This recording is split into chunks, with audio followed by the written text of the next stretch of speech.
यानंतरची बातमी आहे ती उत्तर कोरियाची। उत्तर कोरिया हा जगात सर्वाधिक चर्चेत असतो तो त्याच्या हुकुमशहामुळे।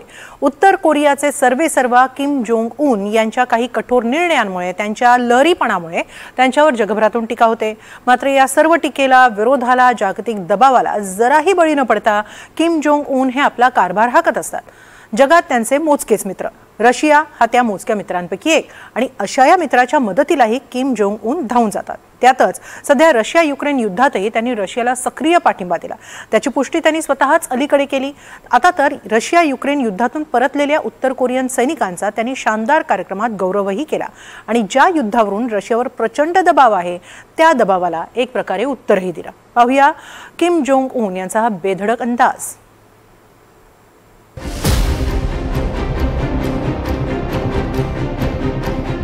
उत्तर कोरियाचे सर्वेसर्वा किम जोंग उन हे आपल्या सैनिकांचा सत्कार करतायत। सैनिकांना शौर्य पदक बहाल करून त्यांच्या धाडसाचं कौतुक करतायत। शहीद झालेल्या सैनिकांप्रती आदरांजलीही व्यक्त करत आहेत। आता तुम्ही म्हणाल, उत्तर कोरियाचं कुणाशी युद्ध सुरू आहे? या सैनिकांनी नेमक्या कोणत्या युद्धभूमीवर इतकं शौर्य गाजवलंय?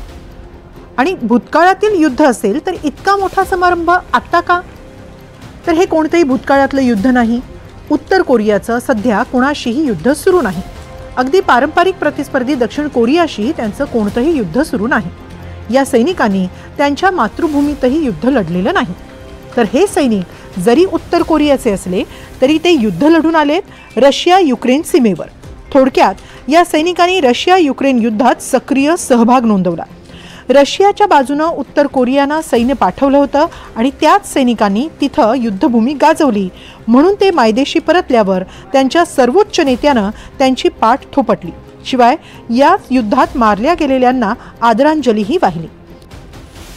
राजधानी प्योंगयांगमध्ये एक शानदार समारंभ आयोजित करण्यात आला आणि त्यात या सैनिकांचा गौरव करण्यात आला। उत्तर कोरियाच्या सरकारी मालकीच्या वृत्तसंस्थेनं याबाबत माहिती दिली। हे सैनिक युक्रेनच्या कुर्स्क सीमेवर रशियन सैन्याच्या खांद्याला खांदा लावून लढले, अशी माहिती कोरियन सेंट्रल न्यूज एजन्सीने दिली आहे। किम जोंग उन यांनी शहीद सैनिकांच्या तसबिरींनाही पदकं बहाल केली। यावेळी भाषणादरम्यान परदेशातील लढायांमधील सैनिकांनी त्यांच्या दृढ संघर्ष आणि उदात्त बलिदानाद्वारे असे महापराक्रम साध्य केलेत, जे आता इतिहासात कायमचे लक्षात राहतील, असंही किम जोंग यांनी म्हटलंय। उत्तर कोरियानं रशियामध्ये सुमारे 15,000 सैनिकांचा ताफा पाठवला होता। गेल्या वर्षी सैनिकांसह मोठ्या प्रमाणात लष्करी साहित्यही पुरवलं होतं। यात तोफा, बॅलिस्टिक मिसाईल्सचाही समावेश आहे। काही दिवसांपूर्वीच उत्तर कोरियानं या युद्धातील त्यांच्या सैनिकांचा एक व्हिडिओही जारी केला होता, असा दावा करण्यात येतो। किम यांनी रशियाच्या कुर्स्क प्रदेशात हजारो लष्करी बांधकाम कामगार आणि खाणकाम करणारे पाठवण्यास सहमती दर्शवली। दक्षिण कोरियाच्या गुप्तचर यंत्रणेनं ही माहिती दिली आहे। त्यांच्या मते हा पुरवठा लवकरच होऊ शकतो। उत्तर कोरियानं रशियाला पुरवलेल्या या मदतीच्या बदल्यात उत्तर कोरियाला रशियाकडून अत्यंत प्रगत लष्करी तंत्रज्ञान मिळू शकतं, आणि हे तंत्रज्ञान किम जोंग त्यांच्या अण्वस्त्र कार्यक्रमासाठी वापरू शकतात। अर्थातच हे दक्षिण कोरियासाठी धोकादायक आहे, अशी भीती दक्षिण कोरियानं व्यक्त केली आहे। शिवाय या प्रत्यक्ष युद्धातून उत्तर कोरियाच्या सैनिकांना मौल्यवान असा लढाऊ अनुभवही मिळू शकतो, हे देखील दक्षिण कोरियासाठी चिंताजनकच आहे।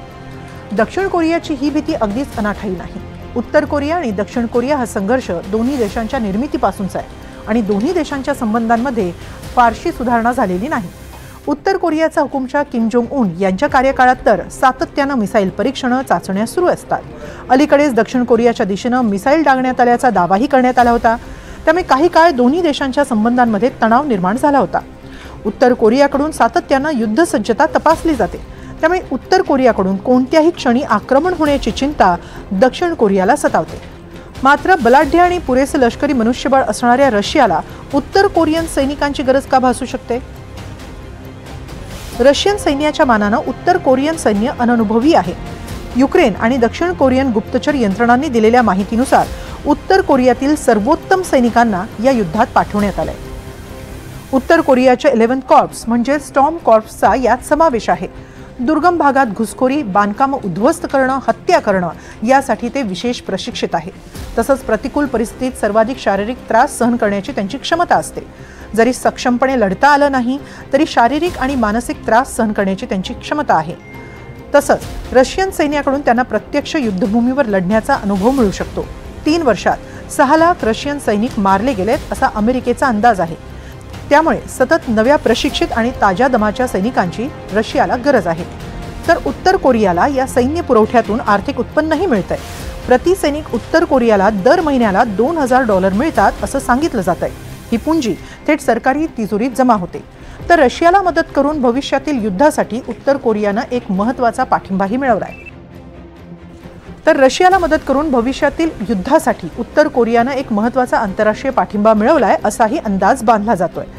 रशिया आणि उत्तर कोरिया यांचे संबंध चांगलेच मैत्रीपूर्ण आहेत। गेल्याच वर्षी रशियन अध्यक्ष पुतीन हे उत्तर कोरियाच्या दौऱ्यावर होते। त्यावेळी दोन्ही देशांमध्ये काही करारांवर स्वाक्षऱ्या झाल्या। यात परस्पर लष्करी संबंधांचाही समावेश आहे। दौऱ्यापूर्वीच मॉस्को आणि प्योंगयांग दरम्यान आठवड्यातून 2 वेळा विमानसेवेची घोषणा करण्यात आली। उत्तर कोरियातील पर्यटन वाढवण्यासाठी रशियानं हा निर्णय घेतल्याचं बोललं जातं।